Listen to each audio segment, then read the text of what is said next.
Hello, it's the Provoked Prawn again, and this is the SteelSeries Arctis 7 wireless gaming headset. A 7.1 surround sound headset with DTS X. Like the SteelSeries Siberia 800 before it, the SteelSeries Arctis 7 is impressive.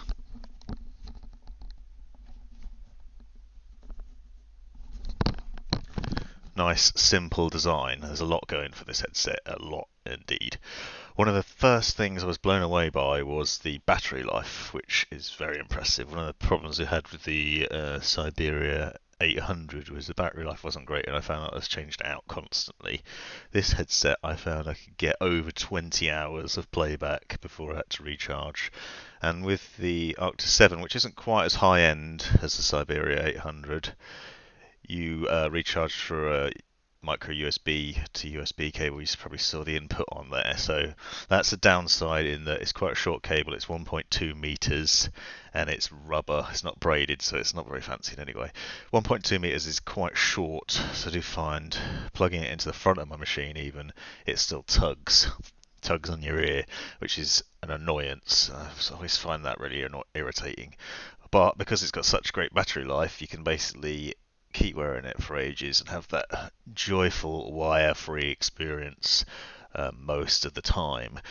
Now, then just plug it in. You get plenty of warnings when the battery's getting low too. Audible warnings in terms of a beep, but also you see the light underneath that's currently green.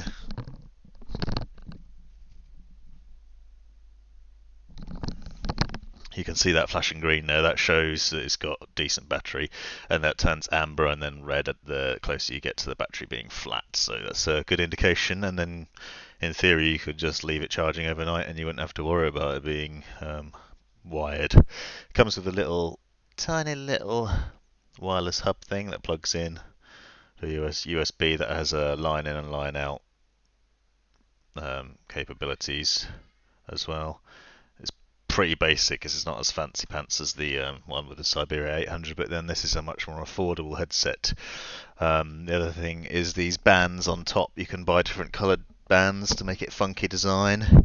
It also has a metal band across the top there, but these are like material bands either side.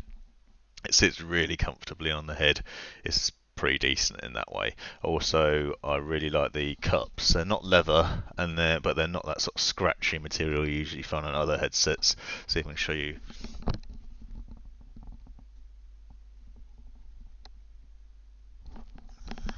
That's not picking up that well, really, but it's designed with a comfortable air weave cushions, and yeah, they're not very scratchy, and they don't get you as hot as the leather ones. But you can also purchase leather ones as an alternative add-on, or velour, which does sound really fancy. I bet those are really nice. This whole top thing is known as the ski goggle headbands. I mean, it's just a bit funky. I mean, you think metal it wouldn't be that great, but it is actually really comfortable. It sits really well on the head, and it's just a really nice headset. I was really impressed by it. The mic is pretty decent, as you can see from the audio now. It also folds out nicely. Doesn't get in the way. It's very flexible and bendable in the way you want it.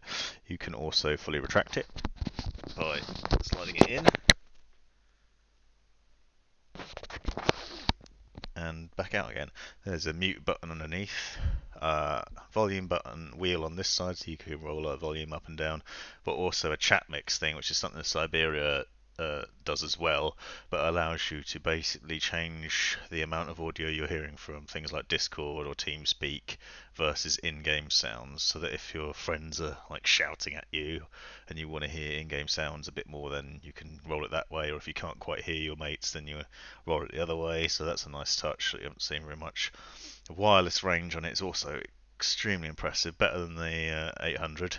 I found basically I could go around the whole house and not have an issue with the sound quality in terms of it disconnecting.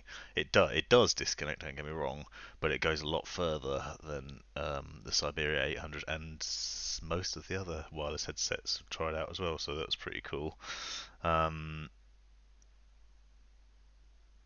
There's a tiny bit of noise on the mic, you notice. I don't know if you can hear it now, but sometimes it's a bit puffy, just a bit. It picks up a bit too much of the audio, but it's not a major issue. The design itself is really subtle. You can see from the side. I mean, apart from the headband, which is a bit garish, perhaps.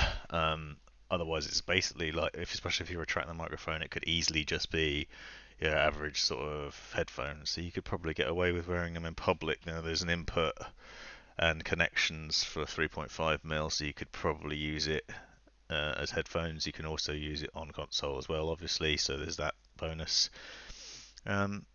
Yeah, basically, it's a really decent 7.1 surround sound headset, and the quality of the audio is excellent.